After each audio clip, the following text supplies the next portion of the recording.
vamos seguir pela ordem que está elencada no programa, começando por dar a palavra ao nosso querido amigo José Tovenel, secretário confederal da CFTC e vice-presidente do ESA. Tovenel, tens a palavra. Merci Orlando. Bonjour à tous, ou rebonjour. Je vais brièvement me présenter, comme ça vous comprendrez mieux sans doute mon approche sur le sujet d'aujourd'hui.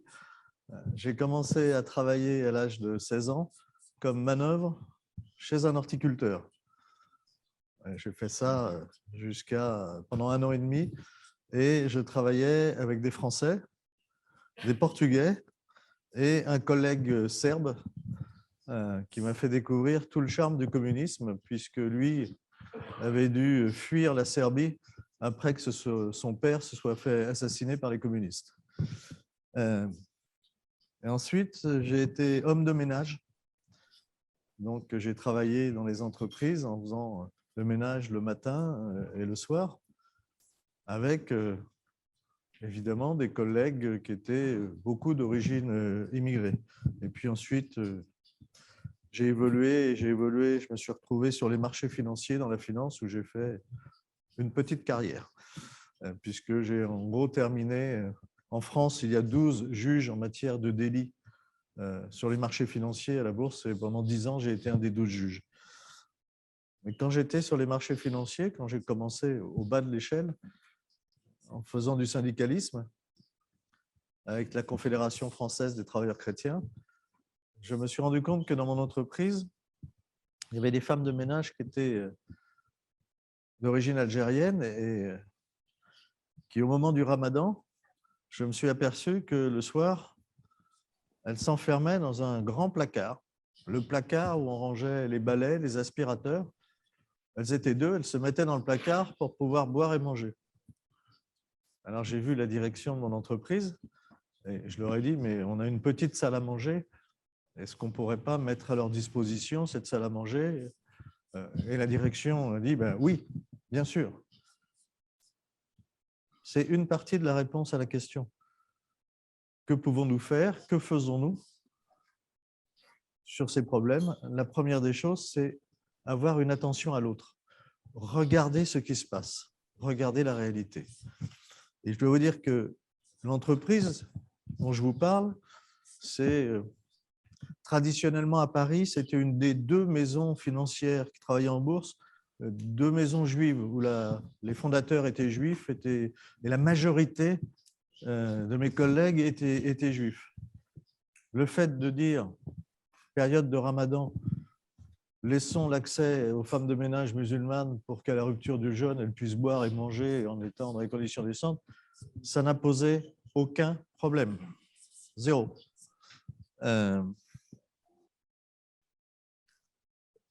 J'ai de la chance d'être issu dans un milieu plutôt favorisé. J'étais fils de médecin et j'ai souvenir, jeune, que mon père accueillait beaucoup d'immigrés portugais. Il y avait une grosse immigration. Et donc, avec la paroisse, il y avait un accueil. Quand ils arrivaient,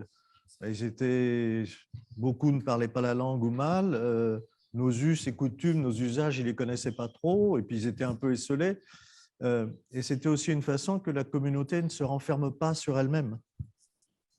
On puisse les accueillir, discuter. Comme mon père était médecin, évidemment, lui, il s'occupait de faire gratuitement des visites médicales pour que les gens, avant qu'ils travaillent ou quand ils avaient des problèmes avec leurs enfants ou quand il fallait vacciner les enfants, parce que beaucoup n'avaient pas beaucoup d'argent avant de trouver un travail. Mais tout ça se faisait quasiment naturellement. Alors ensuite, l'immigration, il n'y a pas une immigration. Souvent, on nous dit les immigrés. Non, d'abord, il y a des êtres humains. Mais ensuite, il y a plusieurs formes d'immigration. Aujourd'hui, je ne vais pas vous parler de celle des réfugiés qui fuient leur pays car leur vie est en danger. C'est l'exemple des chrétiens d'Orient. J'oublie ce sujet, mais ça, c'est une immigration. Le sujet qui nous intéresse, c'est ceux qui viennent travailler. il y a plusieurs groupes. Il y a ceux qui viennent travailler dans un cadre légal et ceux qui viennent travailler dans un cadre illégal. Il y a aussi ceux qui viennent travailler en disant « je vais rester dans le pays » et ceux qui viennent travailler en disant « je vais repartir chez moi ». Les choses ne sont pas exactement les mêmes. Dans le travail légal ou illégal, vous avez ceux qui viennent travailler croyant respecter la loi, mais qui sont dans un cadre illégal. Exemple, il y a une entreprise d'origine espagnole, Terra Fecundis, alors qui n'existe plus, qui a changé de nom. Terra Fecundis, en France, pendant 4 ans, elle a fait venir plus de 26 000 salariés pour travailler dans l'agriculture, pour ramasser les fruits, les légumes, plus de 26 000 salariés. C'était d'ailleurs une grande majorité des gens qui venaient de l'Équateur, d'Amérique du Sud. Elle les faisait venir, ils passaient par l'Espagne, ils venaient travailler en France, et là, le salaire minimum français n'était pas respecté, les horaires de travail n'étaient pas respectés, car dans l'agriculture, en tout cas en France, il y a des horaires. On peut d'ailleurs les dépasser, mais c'est très encadré, avec des dérogations, avec des heures supplémentaires qui sont payées, c'est la loi. Évidemment, pas de congés payés, pas de suivi médical, travaillant tous les jours, y compris le dimanche, des conditions de logement, je ne reviendrai pas parce que d'autres en ont parlé, inacceptables. On n'entasse pas des êtres humains comme des animaux. Déjà qu'on n'entasse pas des animaux, alors encore moins des êtres humains. Et ces 26 000 personnes, elles étaient venues dans un cadre qui était, elles avaient signé un contrat. Elles avaient signé un contrat avec cette entreprise espagnole qui aujourd'hui a été condamnée par les tribunaux, comme ont été condamnés par les tribunaux les employeurs français. Ça pose 2 problèmes. Le premier, c'est le problème humain. On en a beaucoup parlé, à juste titre. Et le deuxième problème, économiquement, une concurrence déloyale entre le patron dans l'agriculture, j'en connais, qui respecte les lois, qui respecte leurs salariés, qui les loge dans des conditions décentes, et ceux qui ne respectent pas la loi, qui exploitent les plus faibles et qui les logent dans des conditions abominables. Le rôle des organisations syndicales, de la mienne comme des autres, c'est d'abord de faire respecter la loi. C'est ce que nous avons fait pour l'entreprise dont je vous parle, puisque nous sommes allés devant les tribunaux pour faire condamner cette entreprise et indemniser les salariés. Cette idée de faire respecter la loi, elle n'est pas nouvelle. Au XIXe siècle en France, il y a un prêtre qui prêchait avant le carême, il y avait les grands prêches de carême, il y a toujours, à Notre-Dame de Paris. Et dans ces prêches de carême, au XIXe siècle, le père Lacordaire s'est intéressé à la condition ouvrière et a déclaré « entre le riche et le pauvre, entre le fort et le faible, entre le maître et le serviteur, c'est la liberté qui opprime et la loi qui affranchit. » C'est-à-dire qu'à un moment donné, et on le voit encore aujourd'hui, il faut poser des lois, des règles qui permettent la véritable liberté. Quand il n'y a plus de loi, quand il n'y a plus de règles, ce n'est pas la liberté, c'est la loi du plus fort, et ce n'est généralement pas la meilleure loi.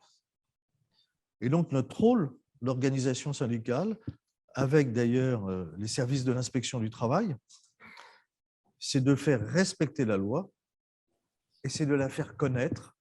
On en a beaucoup parlé depuis hier, à juste titre. Comment fait-on connaître la loi? Je ne reviendrai pas sur le problème de la langue et donc des traductions qui est central pour que les gens puissent connaître leurs droits et leurs devoirs. Tout le monde a des droits et des devoirs. Plus j'ai de droits, plus j'ai de devoirs. Évidemment, si je n'ai pas beaucoup de droits, je n'ai pas beaucoup de devoirs. Mais un étranger qui vient, il a le droit à ce qu'on lui donne les informations, mais il a aussi le devoir d'essayer de les avoir. Parce qu'un être humain est un être humain avec sa responsabilité. Chacun a sa part de responsabilité, plus ou moins élevée, plus ou moins étendue. Alors, comment fait-on? Je vais vous prendre peut-être que 2 exemples. Évidemment, comme tout le monde, on passe par tous les moyens de communication que vous connaissez. Dans les entreprises où nous sommes implantés, c'est plus facile. C'est plus difficile dans le secteur de l'agriculture avec des gens qu'on a plus de mal à contacter. Je suis un des responsables de la CFTC, je suis le patron direct sur Paris. Par exemple, sur Paris, quelquefois, on va organiser un village CFTC à Rungis. Rungis, c'est une véritable ville. C'est le plus grand marché de produits frais au monde. C'est approvisionné par des camions, par des trains, par des avions. Tous les jours, ou plutôt toutes les nuits, parce que le travail, c'est plutôt la nuit, il y a 13 000 personnes. Et en fin d'année, c'est plutôt 18-20 000 personnes pour préparer Noël et le jour de l'an. On va à Rungis, on demande des autorisations, on installe un village avec des tentes, on passe dans les pavillons, poissons, la viande, les fruits et légumes, dire aux gens qui sont là, il y a des Français, il y a aussi beaucoup d'immigrés. Si vous avez besoin de renseignements, nous sommes là, nous sommes disponibles, nous avons des spécialistes. Donc, on a des spécialistes de la sécurité sociale, du droit du travail, du droit de la famille, du logement. Nous sommes là toute la nuit. Quand vous avez une pause, un moment, venez, on vous offre un café parce qu'il peut faire froid, et en même temps, ça fonctionne très bien. Ça fonctionne très bien parce que quand on est venu une fois, ça les étonne, mais on en a renseigné quelques-uns et quand on revient, nous sommes les seuls à faire ça. Ils nous l'ont dit, on a demandé, mais est-ce que vous voyez d'autres syndicats? Non, vous êtes les seuls. Et quand on revient, et l'information passe. Ce qui veut dire que l'information, tous les moyens sont bons, mais la présence, le contact individuel, le contact physique, le lien personnel est un lien essentiel.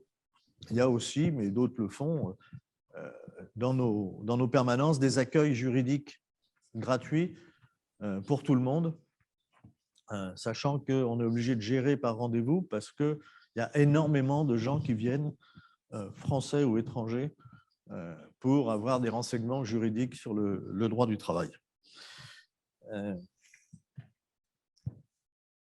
Il a été soulevé plusieurs fois tout à l'heure, j'ai entendu, je ne sais pas où il est là, il y avait Vladimir qui en a parlé, les problèmes de faibles revenus, les problèmes de travail mal payé pour les étrangers, les immigrés.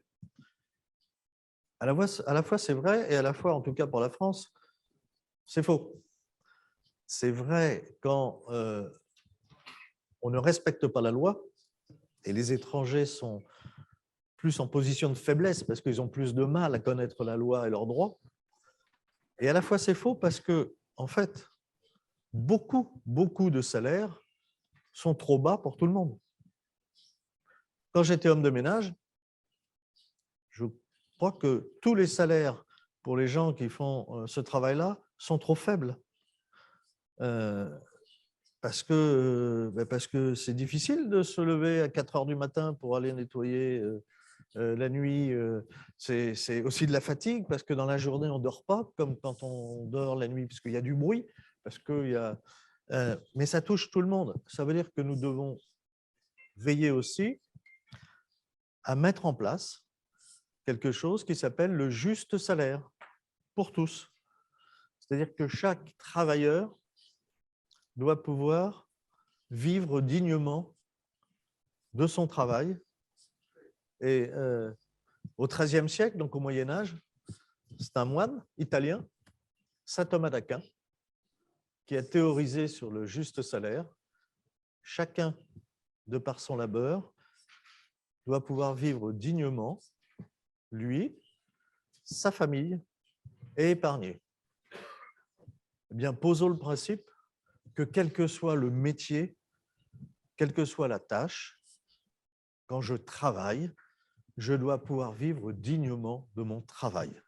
Et ça concerne tout le monde, ici, en France et à l'autre bout du monde. Ce qui veut dire aussi que nous, quand nous sommes consommateurs, nous avons une responsabilité à nous soucier de savoir si quand je paye quelque chose, je paye le juste prix pour qu'au bout de la chaîne et tout le long de la chaîne, les travailleurs aient un juste salaire. Eu penso que é uma boa forma, Alors, peço desculpa de dar mais minuto. ma conclusion, c'est attention, accepter l'autre, c'est bien. Mais l'autre doit accepter aussi la communauté qui l'accueille. C'est très important. Aujourd'hui, on le voit en France, il y a une partie, et ça concerne les islamistes principalement, et je ne confonds pas un musulman et un islamiste. Mais nous avons un problème de gens qui deviennent nombreux et qui refusent les règles, les lois, les usages de nos sociétés. Exemple pas inventé, des chauffeurs de bus, d'autobus, qui refusent de vendre des billets à une femme.